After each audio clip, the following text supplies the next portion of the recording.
been such a long time since I have gone live.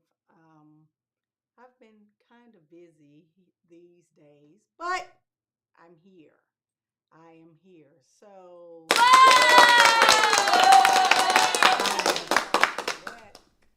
it is current. It's cold in Houston, and we're about to you're probably about to be under a freeze as well. It's supposed to freeze tomorrow. So, people in the South, we're not accustomed to cold weather. So, I have a jacket on, then I have the heat on. So, if I start sweating, don't mind me, but I'm probably going to end up taking this jacket off. But it gets kind of cold in here, so I put it on. But so if you are watching me live or watch me on the replay, drop a comment in the comment section and tell me where you are watching from, where in the world, what are you um, wanting to learn from my content. I am the live streaming teacher. Yes, I am a teacher in real life. No, I don't need sympathy. Um, I have been teaching for 24 years, and teaching is a great profession has afforded me to show up and raise my own son and pour into his educational life, as well as my grandson at the moment. So, um, what I do have done and am aspiring to do, I am aspiring to take what I know about teaching and learning and to teach entrepreneurs, online business owners, how to host engaging virtual workshops. And that comes from my background in actually teaching children. I also host my own workshops through my own business.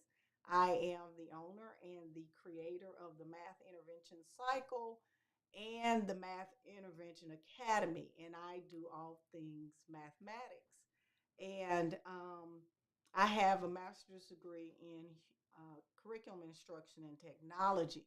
So I want to take those skill sets that I have and to help business owners create virtual workshops that actually engage their audiences and make them want to show up live.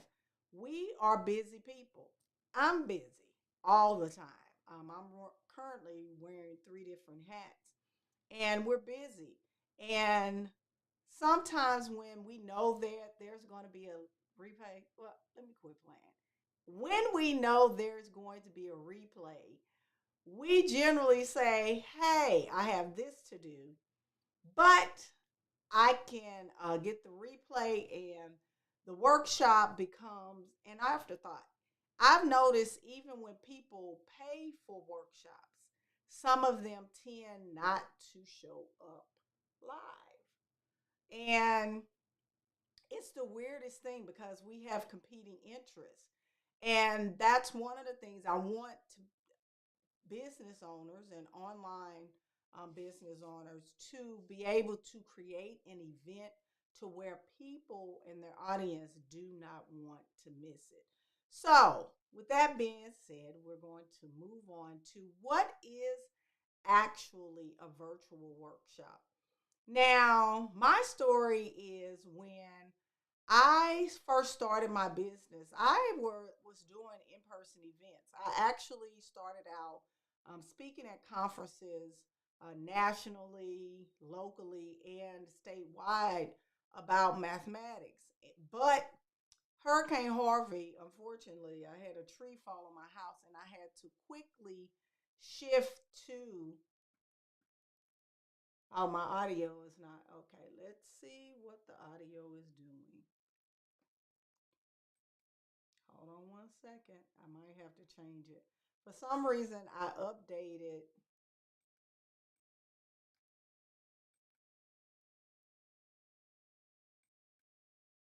I have to change it. I updated my computer, my Mac Mini, And I've been having problems with my audio ever since. I don't know what it is.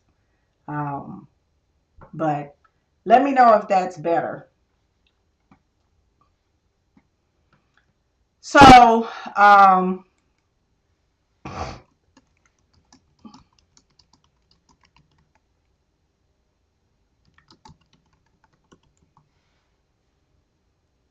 so where was I? So I had a tree fall on my house during Hurricane Harvey, and I had to switch to a virtual format, which was fine because in my profession, we have done so many digital things that it's really not an issue anymore. So after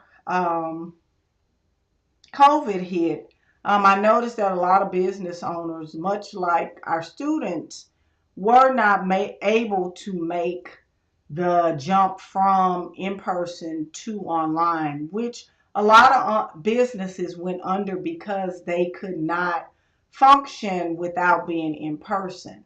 So, if you are an online business owner and a business owner who's interested in having a virtual component to your services and a way to sell your services, then virtual workshops is the place for you. So, let me start with what is a virtual workshop.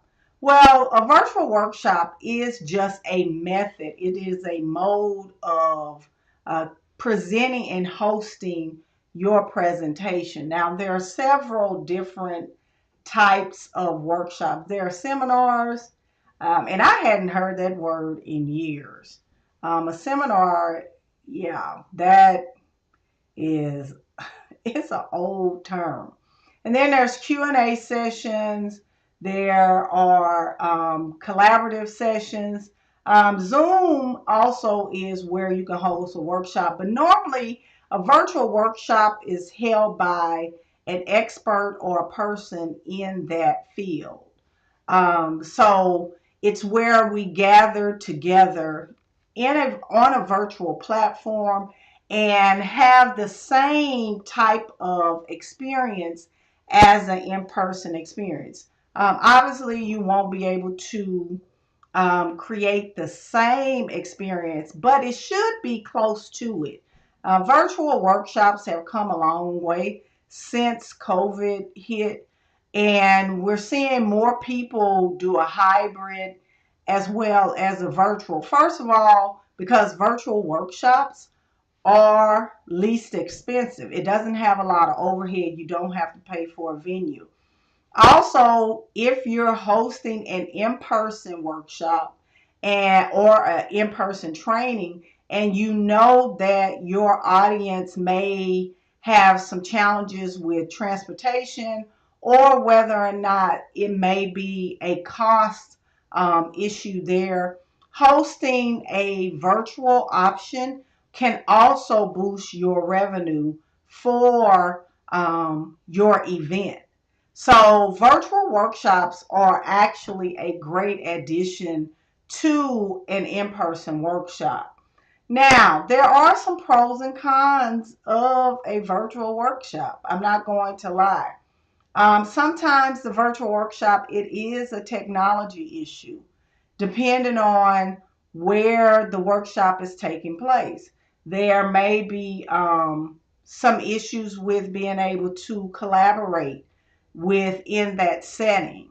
Now, for me, it hasn't been an issue because I run my workshop out of my house. I have an extra bedroom that I actually have turned into my little virtual space. And it's not, what was I about to say? It's it's a space where it's set up permanently and I come in, I do the things that I need to do. Now, one of the pros is for a virtual workshop that is accessible for everyone. You can have a virtual workshop where you could have people from different countries chiming in your workshop, which a virtual workshop is borderless. But I'm not going to lie, one of the issues is the challenge of keeping people engaged, because naturally we are adults and we have other responsibility, and life doesn't stop happening when we're on a call or attending a workshop.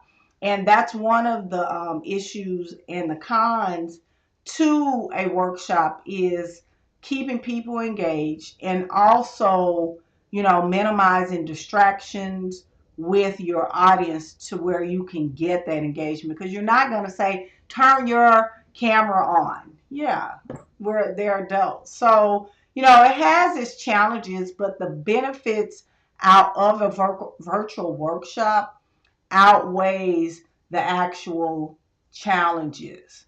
So, some of the workshop questions that I get is, what's the difference between a webinar and a workshop? That's the biggest issue, the most frequent question that I get. And virtual workshops and a workshop and a webinar, the difference is a webinar is where you're just giving information. A workshop is when a virtual workshop, you have clear goals and expectations. There are expectations at the end of the workshop. You should have learned something, or whatever the goal of the workshop was. And in the business world, it's called your promise. What are you promising that is going to happen in this workshop? So in education, we call that an objective, the goal of the workshop. So when I'm out and doing in-person events, we say the participant will. And those are some things that you should, it's a good practice in a workshop to actually have those goals, because it lets you know at the end, can the people in your audience, can they articulate, and are all of your activities, your engagement, or is it aligned with that goal of that workshop? For example, for me, I have a workshop coming up. Is math intervention and test prep. So my goal for my virtual workshop is to have my participants understand how to take the math intervention process and apply it to their test prep without really changing a lot, because children don't do well with change. They don't do well with change, and it takes a long time to change and get them acclimated to a new risk procedure and routine. So that is the goal of my workshop that's coming up, which brings me to Crowdcast. I want to introduce you all to Crowdcast, the platform that I use to host all of my virtual workshops, and I have a video for you. Welcome back to my channel. In this video, I'm going to tell you all about Crowdcast. So if you are not familiar with Crowdcast, it is basically a streaming type of platform. It allows you to go live, do webinars, do online events and things like that. So it's something I was introduced to back in February 2020.